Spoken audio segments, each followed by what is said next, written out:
Ihnen für die gute Zusammenarbeit.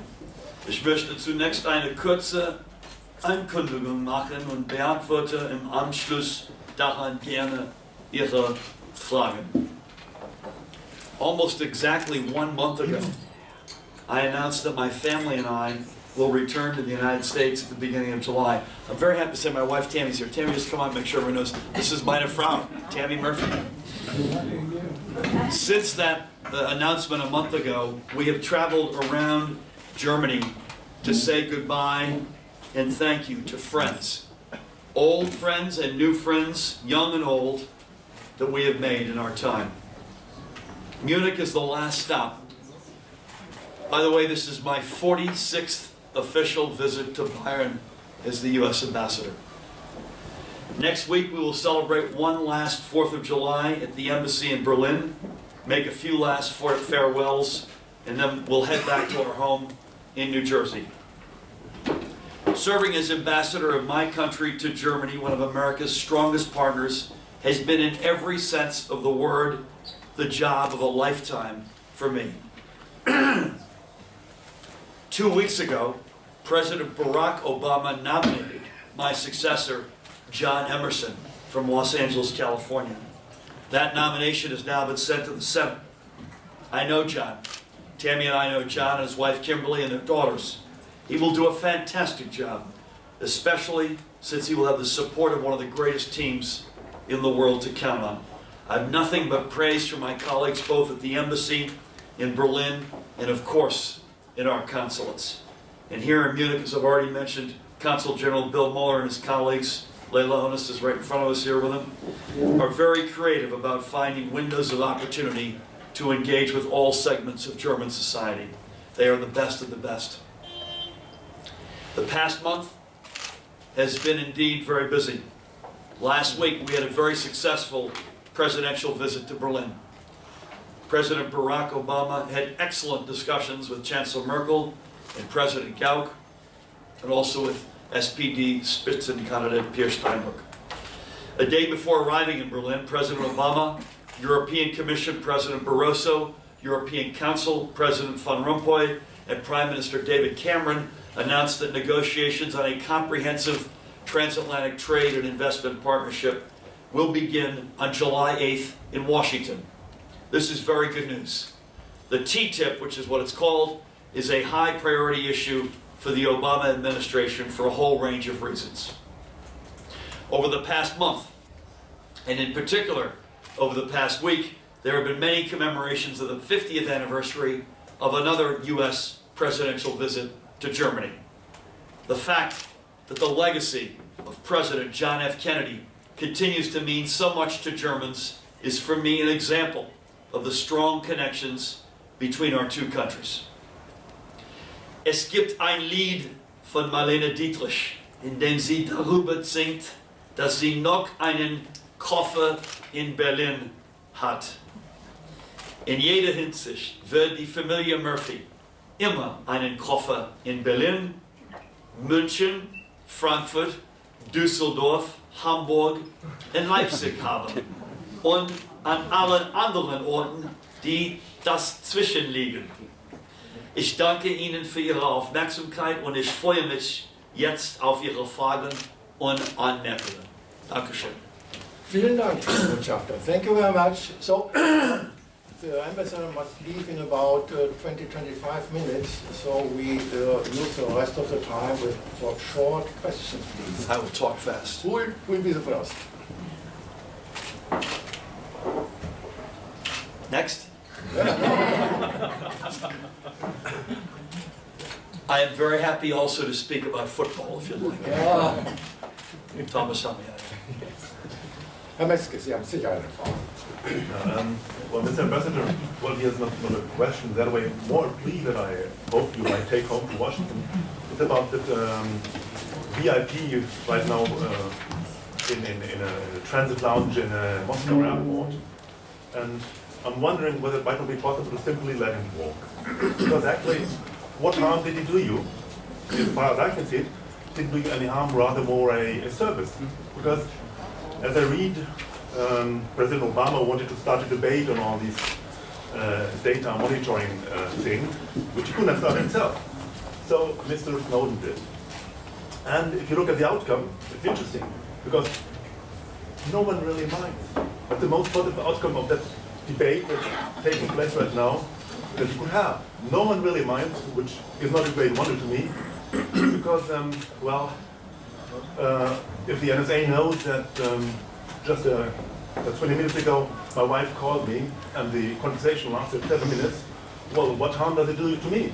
None at all. And if that makes me a little safer, if that helps preventing the next terrorist attack, perhaps against the October beer press, well, I couldn't care less. I actually would tell you, by all means, do go ahead, but let Mr. Snowden walk and tell President Obama to be a president and not what my English former girlfriend usually called me, an 8th grade meeting. Let him walk. Okay. I would just, that certainly begs a response. I appreciate your perspective. I read some interesting things today. In particular, 2 things. One is President Obama remarked on this from Africa yesterday, and his words speak for themselves regarding what we were willing or not willing to do vis-a-vis Mr. Snowden. And again, I won't, the President said it much more eloquently than I. And also I read something by my friend Roger Cohen today, which was very consistent with part of your comment, which is this got a debate going. And I would only say, from a very personal standpoint, there's a way to get a debate going and there's a way not to get a debate going. And I personally, and again, everyone in our system is innocent until proven guilty, so I don't know the facts. But there's a way to get that debate and there's a way not to get that debate. And based on what I know, I would have hoped that we could have started that debate otherwise. President Obama gave, I think, a very seminal speech about 5 weeks ago. And the notion was that we need to recognize that we can't be on a war footing forever. At the same time, recognizing, obviously, that there were security risks that were real. And he talked very explicitly about going to a different place on topics much like these. On Guantanamo Bay and getting it closed. He talked about drones. He talked about how we sort of carry ourselves. And so I think that was a very good starting place for a debate. I don't think we didn't need Mr. Snowden to do what he did to get a debate going. I hope you're right. I don't know you're right. But I hope you're right that this isn't going to endanger people, that it won't make people less safe as opposed to more safe. I hope that's true. Time will tell. Vor der nächsten Frage noch eine kleine Anmerkung. Scheuen Sie sich nicht, auch eine Frage auf Deutsch zu stellen. Das ist genauso möglich. Bitte. Ambassador Murphy, Olaf Kruger, German Australian Media Link. What do you tell people, German people, about who are worried about PRISM? It's a good question. You won't be surprised. It's not the first time I've heard it in the past hour.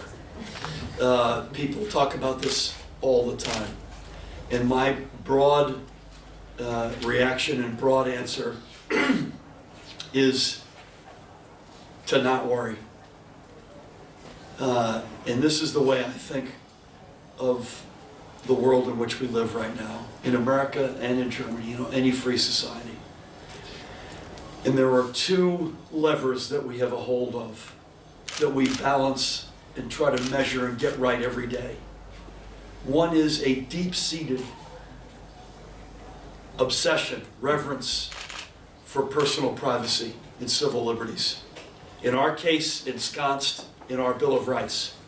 We care deeply and passionately about our civil liberties, about our privacy. Over here. Over here, the safety and security of our citizens.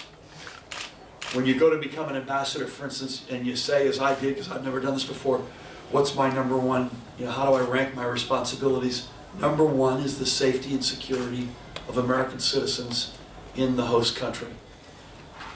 For President Obama, it's safety and security of American citizens, period, everywhere.